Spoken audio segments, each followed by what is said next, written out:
Hello everybody and welcome back to Red Eagle Politics. Make sure you guys like this video down below and subscribe to the channel if you are new. So we have 3 days to go before Donald Trump takes the oath of office. He will become the 45th and 47th President of the United States on Monday, January 20th.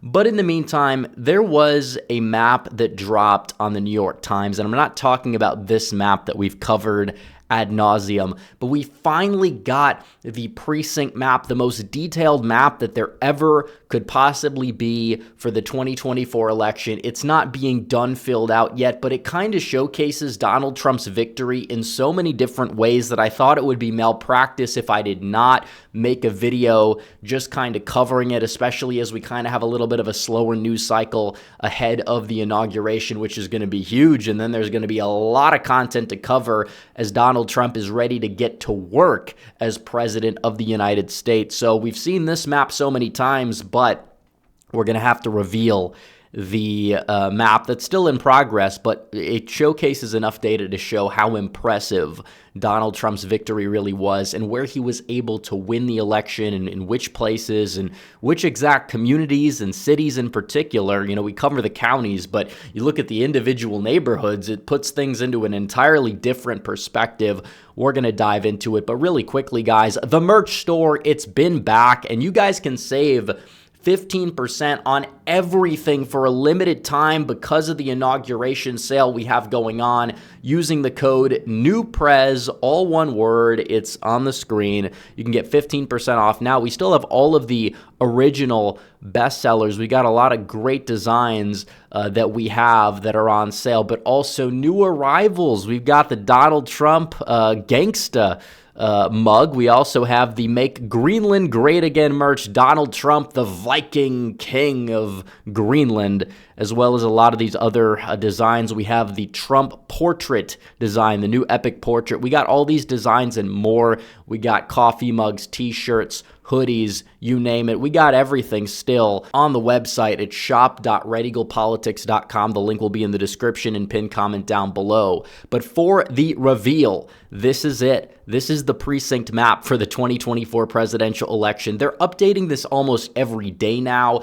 There's a lot of map to be filled in. They actually never finished the previous map from 2020 on the New York Times, even though there's some other sites that do have it completed. But you look at this, and it's absolutely insane, not just to see the individual results, because, yeah, that's a lot of red. A lot of these sparsely populated areas are red, but also where the shift really was did come from a lot of the urban centers. When you look at the shift, it doesn't look like it's as red on the surface, but then you zoom in a little bit closer and you see where the shifts really were. And I think we'll start off by looking at California, actually, because this is impressive. LA County, California, yeah, it only gave Donald Trump 32% of the vote, but still, that's impressive when you look at the change because it shifted 11 points to the right from 2020. Even counties like Orange shifting right by 6, Riverside by 9.2, all across California, you saw massive shifts. And look at this. I mean, some of these neighborhoods moving right by like 20 points. You can't even like drive from point A to point B without rapid shifts to the right. A lot of Hispanic voters, a lot of younger voters. In certain parts, you have like Armenians up in Glendale. You have the Persians in Beverly Hills. You can see the shifts on this map. It's absolutely impressive what Trump was able to go out there and do. He did very well among Asian voters as well. You're talking about Orange County, a lot of Koreans, a lot of Vietnamese there. He did very well with them. And that's partially why California went from being a 30-point victory for the Democrats to just a 20-point victory in 4 short years. And we'll see if it continues to get closer, or if some of these trends continue into the future. But it was a pretty good, impressive performance for Donald Trump nonetheless. And then we could look at a swing state like Nevada. It's like on the surface level, looks like a lot of blue because turnout was a little bit lower in some of these more rural areas. You saw a little bit of a shift.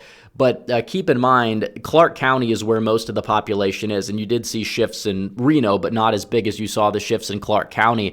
Lot of service industry workers, Hispanics, Filipinos, white working class voters all across the metro area, and just Californians moving in, actually making it redder. You look at Las Vegas and you see these rapid shifts everywhere. This is where the state's population is. It's mainly in Vegas, and pretty much everywhere in the Vegas area moved to the right, and it moved to the right by a lot, which is why Clark County moved to the right by like 7 points, which was more than enough to give Donald Trump the victory in the state of Nevada. And then you look at Arizona, and we could talk about Yuma. I mean, the shifts on the border are just insane, and we see this 15 points, 43 points in that precinct. That precinct went from Biden plus 43 to a dead heat tie. That is absolutely impressive. Technically, it actually did vote for Donald Trump by 10 votes, which is insane. But you look at Phoenix and the massive shifts. Like we expected maybe, Trump would improve in South Phoenix and West Phoenix, western suburbs. I didn't think he'd improve by that much, and I didn't think he'd improve in eastern Maricopa County as well. But it seemed like he did well everywhere. He didn't lose any support. He got the turnout he needed. He added some voters to his coalition, a lot of Hispanic voters in South Phoenix, a lot of younger voters as well. That's a theme we see across the country. And Maricopa County moved right by 6 points. That's where a lot of Arizona's population is centered. And as a result, Donald Trump was able to go out there and win the state of Arizona by a surprisingly large margin, more in line with what you would see, 10, 15 years ago, although the coalition behind Trump's victory is vastly different than that behind like Mitt Romney's or John McCain's or George Bush's victory back in the day, for sure. And although it's not really a swing state anymore, Texas was very, very surprising. I mean, you see some of these shifts on the border. They filled in Hidalgo County. It's insane, all the shifts you see to the right.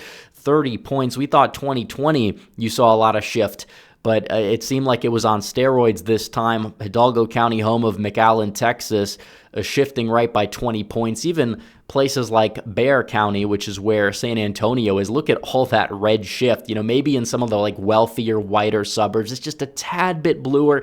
But even then, that's not the case everywhere. And you see that in DFW in some places. And even Austin, look at Austin. These are not even like minority heavy areas, but a lot of younger voters shifting vastly to the right. We saw it all across the country. We see it on college campuses. There's a lot of problems for Democrats if they can't even bank on these younger voters turning out for them in massive margins. And if anything, they're turning out for Trump. That should spell a lot of danger for them in the future. You see Houston. I mean, Harris County, it didn't almost vote for Trump, but it only voted for Harris by half the margin it voted for Biden by. This is why Trump almost doubled his margin of victory he did more than double his margin of victory in the state of Texas, did very well in certain parts of Houston, mainly among minority voters, but held his own among white voters and white working class voters that, Democrats hoped that they'd make inroads at least with the suburban whites. It didn't really happen very much. I mean, you can go to a place like, I guess you would say, let's see here in DFW, you could go to a place like even South Lake moving to the right, very wealthy area in DFW. You have Highland Park, University Park moving to the right. But the biggest shifts did come from Hispanic voters in certain neighborhoods and precincts in DFW. And that's kind of been a recurring theme you see. I mean, Florida, I don't even think we need to get into Florida, but Miami was insane. Like everywhere, every metro area moved vastly to the right. Even Jacksonville, maybe it wasn't as pronounced, but it did move a little bit to the right. And that's kind of, I guess you would say, been the bellwether for how Georgia moves. Trump flipped back Duval County. He also flipped back the state of Georgia, but it wasn't uniformly. You can look at Georgia. A lot of these rural red areas moved to the right. Even some of these other smaller metros in certain places like Chatham County moved to the right a little bit. It definitely helped out Trump a lot. But Atlanta, this is interesting. A lot of left shift in certain, southern suburbs of Atlanta. A lot of that is just people moving. Some of it's from in-state, some of it's out of state. A lot of liberal black voters with a college degree have moved to South Atlanta. And those migration shifts are causing those counties to move left. But Donald Trump in the larger population centers, Fulton County did a little bit better. DeKalb County did a little bit better. Even in Gwinnett, and he held his own in Cobb, there was not a lot of suburban shift to Kamala Harris. If anything, in some places you saw suburban reversion, mainly among working class voters. That was partially why Donald Trump was able to flip back the state of Georgia. They haven't really finished North Carolina, but you do see a lot of liberal growth in the western portion in the Asheville area. But you also see in the eastern portion of North Carolina a lot of shifts to the right. Robeson County, a lot of Native American voters there. This county voted for Trump by 19 points in 2020. Now it voted for Donald Trump by 28 points in 2024. So you're seeing shifts across the board. That's kind of why North Carolina moved right, was because of the shifts you saw. And then we go up to the Midwest. Chicago. I mean, this is Chicago is insane what you saw here. I mean, it wasn't just Hispanic voters. Even some of the more, whiter suburbs took a drastic turn to the right because of everything that's happened in these larger metro areas over the past 4 years. They've been hit disproportionately by the border crisis. They weren't really contested by the Democrats as well, which is partially why Chicago moved more to the right than a place like Milwaukee, for example, which, again, Donald Trump did very well in inner city Milwaukee, but Democrats were able to make some gains in the WOW suburbs. Not ridiculous gains, but it was enough for them to move them to the right by a point or two. But still, Donald Trump ran it up in the driftless area counties, did better than ever, did well in the smaller metros like the BOW counties, Brown, Outagamie, and Winnebago. And Dane County, he actually did better, even though the raw margin for Harris was better because turnout was up. But look at some of these like college campus precincts, like 20 points to the right in the University of Wisconsin. These are younger voters that come from all over the state. And you're seeing this here, and it's across the country. The college campus phenomenon is indeed real. You see it even in parts of East Lansing, Michigan. You see it more pronounced in some of these Big Ten schools in the swing states here, but like 34 points to the right in some of these precincts. It's absolutely insane. Even Ann Arbor, you see shifts. Very liberal Ann Arbor shifts to the right by like 20 points. A lot of younger voters. But the main phenomenon with Detroit was Dearborn and Hamtramck. A lot of Arab Muslim voters. Not all of the Arab voters that move to the right are Muslim. A lot of them are just like ethnic Christians, working class typically, maybe small business owners, types of people that you would expect to vote Republican did in high numbers, and you saw that across the metro area. That's why you saw shifts to the right, and even a lot of these suburbs was because you do have a large portion of the population in them that is either Arab, Muslim, or just working class auto workers in the case of like Warren, Sterling Heights, etc. You see those shifts to the right, but all across the state you saw shifts. And then you look at, they haven't filled out New Jersey, but New York is insane. Everywhere. Everyone moved right. Turnout was up across the board among Trump's voter base. It was down among the other side. Trump ran it up with, Orthodox Jews, Puerto Ricans, Italians, white Catholics. He did so across the entire Northeast. Biden 2020, we always said he may have had a unique point of strength among like Irish voters, Italian, just stereotypical like, white Catholic voters. But that was just eroded. He faked his credentials to an extent. Oh, I grew up in this community, grew up in that community. Everybody's seen that clip. But, besides the point, you did see Trump really do very well, especially among Portuguese voters in parts of Rhode Island, Massachusetts, etc.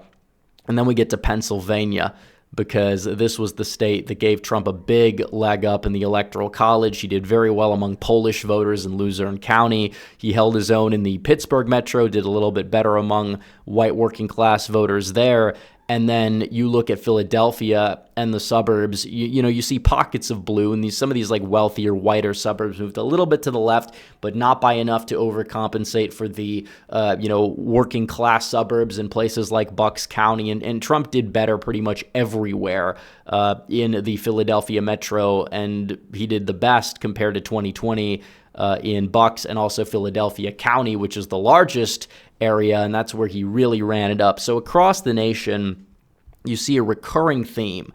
Donald Trump did better pretty much everywhere, especially in the population centers. Even some of these blue areas, he lost them by less. He made inroads. He put together a winning coalition that gave Republicans their biggest victory since 1988. and now he gets to take office on Monday. So it's going to be a fun 4 years, a fun ride. But I wanted to share this map with you guys because I thought it was very interesting. So anyways, guys, thanks for watching this video. Like this video down below, comment down below, subscribe to the channel, hit the bell for notifications so you never miss another video. Follow me on social media. The links are all in the description down below, and I will see you guys in the next one. Red Eagle, out.